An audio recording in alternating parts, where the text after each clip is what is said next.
The Maya star shimmered against the vast canvas of space, a solitary gem amidst the infinite dark. It was a marvel of engineering, an asteroid transformed into a bustling hub of galactic diplomacy. Here, amidst the endless void, civilizations met not in war but in the pursuit of cooperation. Ambassador John Hargrave stepped off the sleek transport shuttle, his eyes adjusting to the glow of the star-studded sky. The Maya star was a hive of activity, its space stations brimming with representatives from distant worlds. Hargrave, a man seasoned by years of delicate negotiations, moved with the grace of someone who understood the weight of his mission, the human delegation, a blend of sharp minds and seasoned diplomats. Followed closely behind. Hargrave's gaze swept over the futuristic spires and shimmering domes of the station, each a testament to the advanced technology that bridged the gulf between species. Today's meeting was critical. Hargrave had spent months preparing for this negotiation, aiming to solidify trade agreements with the Drens, a newly discovered species that had intrigued and unsettled many. The Drens had arrived earlier, and their presence was impossible to ignore. The Drens vessels, sleek and menacing, hovered like shadows against the station's lights. They descended with an eerie grace, their sleek, angular ships reminiscent of predator eyes watching from the dark. As they disembarked, they were accompanied by a retinue draped in ceremonial garb that spoke of ancient traditions and rigid hierarchies. The sight was both impressive and unsettling. Hargrave approached the central negotiating hall, his mind a whirl of strategic calculations. The hall itself was an architectural wonder, with walls of translucent material that offered a panoramic view of the cosmos. The grandeur of the space was designed to inspire awe and underline the significance of the occasion. As Hargrave and his team took their places, the Drens emerged from their ceremonial cloaks, revealing their true forms, elegant yet formidable. Their leader, a figure of imposing presence and quiet authority, greeted Hargrave with a nod. The translator devices words softly, converting the Drens' complex language into the familiar tones of human speech. Hargrave's first impressions were carefully measured. The Drens' seeming serenity was a facade that he knew could mask hidden depths. The delegation exchanged formal pleasantries, and the meeting commenced. Despite their outward calm, the Drens' eyes darted with a predatory glint that Hargrave noted with caution. The negotiations began with standard protocols, discussions of trade routes, resource sharing, and mutual benefits. Hargrave spoke with practiced diplomacy, weaving through the intricate web of galactic politics. The Drens responded with cryptic nods and terse statements, their true intentions obscured behind layers of formality. As the meeting progressed, Hargrave couldn't shake the feeling that something was amiss. The Drens' subtle shifts in demeanor, their seemingly random but pointed questions about human defenses and technology, began to prick at the edges of his intuition. The surface calm of the negotiations was an illusion, and Hargrave could sense the storm brewing beneath. In the quiet moments between discussions, Hargrave glanced at the Drens' retinue. They stood in disciplined formation, their gaze fixed and unwavering. It was then that he noticed the small, almost imperceptible movements, preparations of an unseen kind. The Drens were not merely negotiating, they were waiting for something. As the final words of the day's session were spoken, Hargrave felt a tightening in his chest. The Maya star, with its promise of peace and cooperation, now seemed an island adrift in a sea of uncertainty. The Maya star was a spectacle of serenity, but beneath its polished surface, the atmosphere crackled with unspoken tension. Ambassador John Hargrave's days were consumed with the meticulous dance of diplomacy, each gesture and word weighed against the backdrop of a potential storm. The Drens, despite their initial calm, seemed to cloak themselves in an air of foreboding that grew more palpable with each passing hour. In the heart of the negotiation hall, Hargrave's team worked tirelessly to draft the final details of the trade agreements. The room was alive with holographic displays and the soft hum of advanced tech. Yet, for all its high-tech sophistication, an undercurrent of unease rippled through the human delegation. Hargrave observed the Drens' emissaries with a keener eye, noting the subtle but significant shifts in their behavior. The Drens, led by their enigmatic figurehead, maintained an air of inscrutable decorum. Their formal responses and occasional nods were polite but lacked warmth. The formality was almost theatrical, with too much emphasis on gestures and protocols that seemed designed to unsettle rather than reassure. Hargrave's instincts buzzed with an unshakable feeling that their genial facade concealed deeper, more menacing currents. During a mid-session break, Hargrave took a moment to consult with his advisors. The delegation huddled in a corner, their faces a mix of concern and determination. "They're probing us," one of the senior negotiators murmured, eyes darting towards the Drens delegation. "It's as if they're trying to gauge our weaknesses," Hargrave nodded, his mind racing. The Drens' questions about human security protocols and resource vulnerabilities were not random, they were tactical. The ambassador's gaze lingered on the Drens' ceremonial guard. Their rigid posture and occasional glances towards the outer sections of the hall hinted at something more than mere ceremonial duties. The discussions resumed with renewed intensity. Hargrave steered the conversation back to trade benefits, attempting to mask his growing apprehension. The Drens, however, were increasingly fixated on the specifics of defense mechanisms and strategic locations. Their questions became pointed, probing for details that seemed extraneous to the negotiation at hand. As the hours dragged on, Hargrave noticed the Drens' emissaries moving with a practiced precision. They exchanged terse whispers and quick glances, their demeanor more electric than before. It was as if they were synchronizing their movements, preparing for an unknown event. The final round of negotiations was about to begin when Hargrave received an urgent signal from the station's security chief.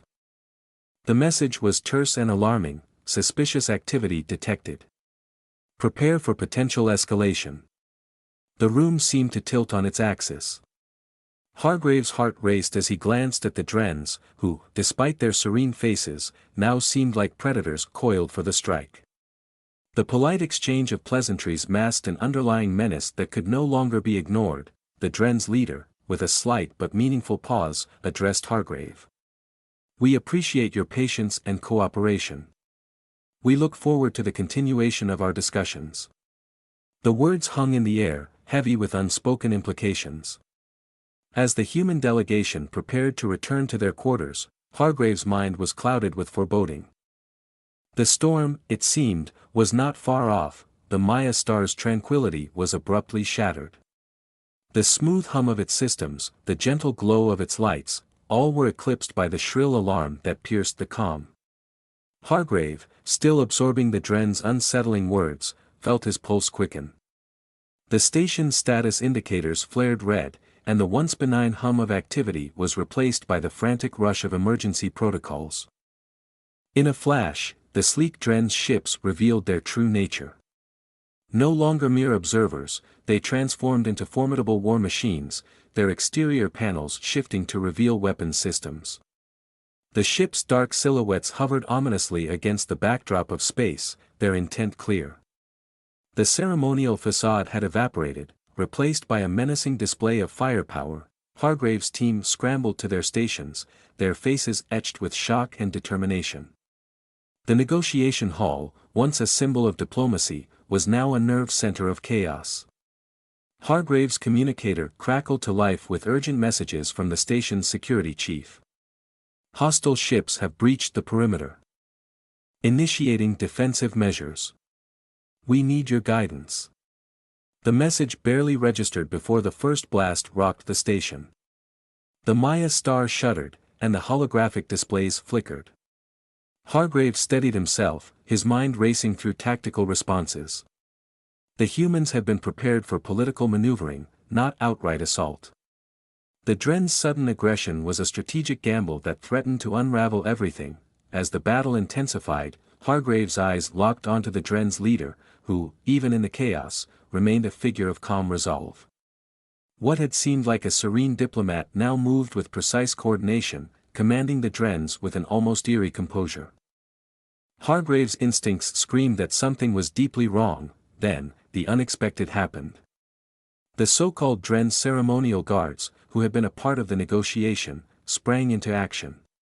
What had been perceived as a collection of monks and priests now revealed itself as an elite cadre of warriors. They moved with a terrifying efficiency, their once ornate garments transforming into armored combat suits. The ceremonial staff became energy weapons, and their once unassuming presence was now a harbinger of destruction. Hargrave's heart pounded as he watched the scene unfold. The Drens' transformation was not just a display of combat prowess but a stark revelation of their true nature. The supposed priests were warriors of exceptional skill, and their assault was a calculated and ruthless response. The Maya Star's defenses, initially overwhelmed, began to rally.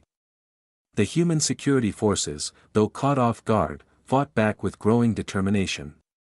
The battle was fierce, the space around the station a maelstrom of explosions and flashing lights. In the midst of the conflict, Hargrave saw the humans' true strength. His team, initially paralyzed by surprise, now fought with a coordinated strategy that turned the tide. The Drens, despite their superior numbers, were pushed back. The humans' response was not just a defense but a powerful counteroffensive, a testament to their readiness and resolve. The Drens, faced with unexpected resistance, began to withdraw. The assault, though fierce, was short-lived. The once menacing ships retreated, leaving behind a battered but standing Maya Star.